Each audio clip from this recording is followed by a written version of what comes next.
Hello and welcome to Arise News. It's Saturday the 4th of March. I'm Charles Enyekolu in Nigeria's capital Abuja. This is Arise News Now. Our main headlines this morning: the plot thickens. A North Korean official says his detention as a murder suspect was a conspiracy against the state.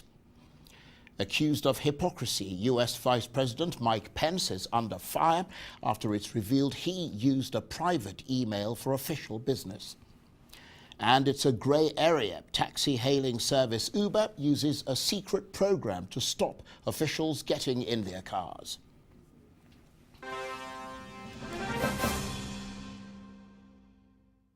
Our top story at this hour. A North Korean senior official suspected of murder claims he was the victim of a conspiracy by Malaysian authorities. Ri Jong-chol says his detention and questioning was a plot to damage the honor of the republic. He made the statement outside the North Korean embassy in Beijing after he was deported from Malaysia yesterday. He accused Malaysian investigators of using coercion in an attempt to extract a confession in the murder of Kim Jong-nam. Now, in Iraq, more people are pouring out of western Mosul as fierce battles rage between so-called Islamic State and government forces. Medical workers are warning that women and children have been exposed to toxic gas near the city. 12 people have been injured in what appears to be the first chemical weapons attack in the battle for the IS stronghold. 46,000 people have so far been displaced by the military push. Militias in Libya have occupied some of the country's major oil terminals after clashes with armed forces. There are fears that if the violence continues, the facilities could sustain serious damage.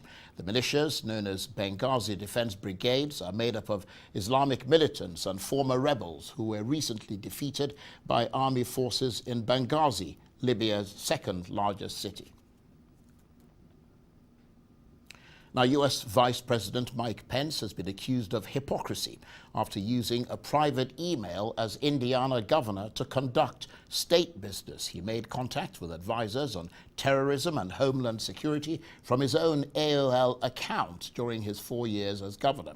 There is no suggestion of anything illegal within the emails, but Mr. Pence is facing criticism as he's been a vocal critic of Hillary Clinton's private email server setup. Now, staying in the US, and 3 women who accused Bill Cosby of inflicting emotional distress have had their claims dismissed by a Massachusetts court. The case was thrown out after it was shown the trio conferred about the viability of the claims. The women are among dozens who've alleged Cosby molested them decades ago. He's set to go on trial in June in another case. He's accused of sexually assaulting a former Temple University employee at his suburban Philadelphia home in 2004. Mr. Cosby has pleaded not guilty. Now, in Nigeria, demands are growing for the government to release the leader of a pro-Biafra separatist group. Nnamdi Kanu has been in custody since October 2015 after being arrested for treason. A court order for his release has been put in place, but security agencies are concerned he poses a flight risk as he also holds a British passport. A high-profile group, including the former governor of the Central Bank of Nigeria and a former presidential candidate, are now calling for him to be freed. Meanwhile, the Nigerian government is also coming under fire for other human rights issues, including a stream of attacks in Kaduna by Fulani herdsmen.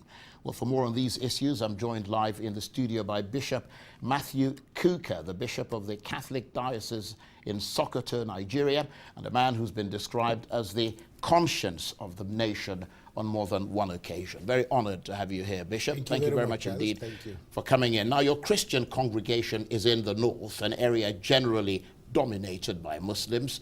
Periodically, we've had flare-ups of religious violence between Christians and Muslims in the region. I mean, we're hearing of Fulani herdsmen allegedly attacking Christians in southern Kaduna. What's the state of relations now between the two sides? Are things calmer, or is the violence in places like southern Kaduna attributable to religious tension? I mean, this is the subject of a PhD thesis, but thank you very much for inviting me. I just want to say, first of all, in anecdotal terms, when I was being introduced as Bishop of Sokoto at the airport in Abuja, a Muslim walked up to the guy who was introducing me to somebody and said, don't introduce him as the Catholic Bishop of Sokoto, just introduce him as our bishop.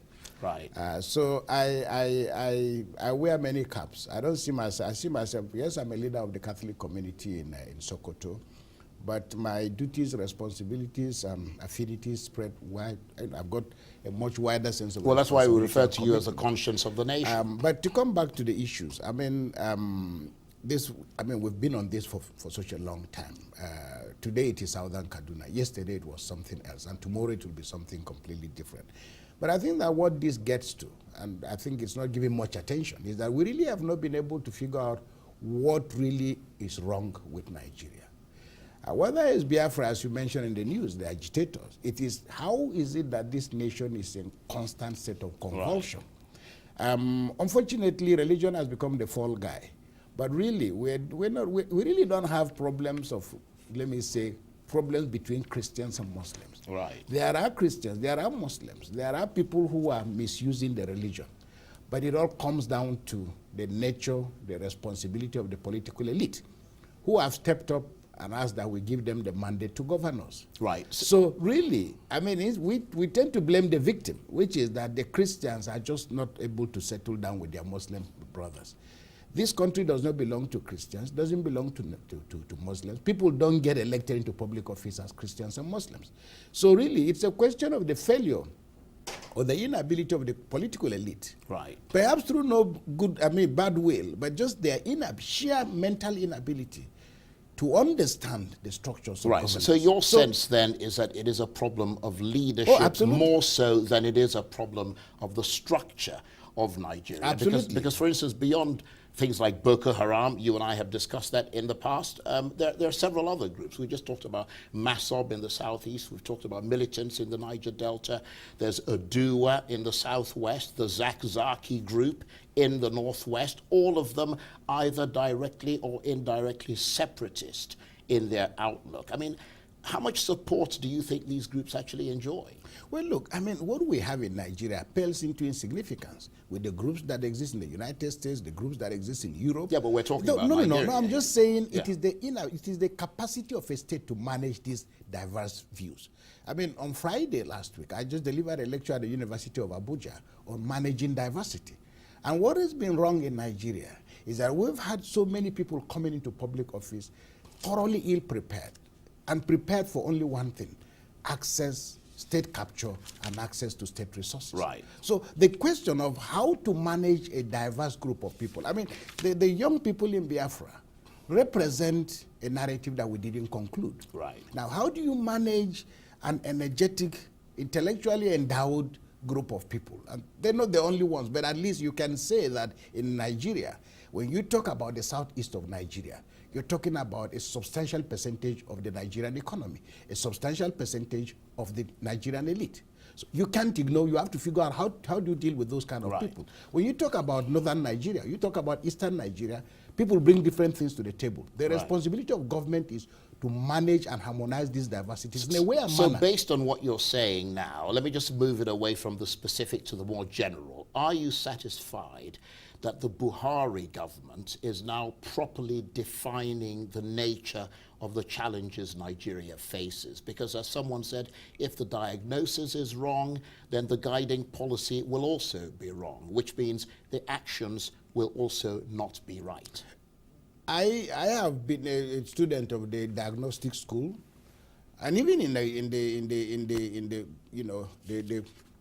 poster issue of this administration, which is the fight against corruption. Right. My argument has been that, first of all, everybody has accepted that the APC was not really prepared for. It got public APC is the governing. Yeah, absolutely. And that there is not enough evidence out there to suggest that people were really, really prepared to take responsibility and move with it. So we spent, over 1 year talking about the government that we just, the APC just took power from.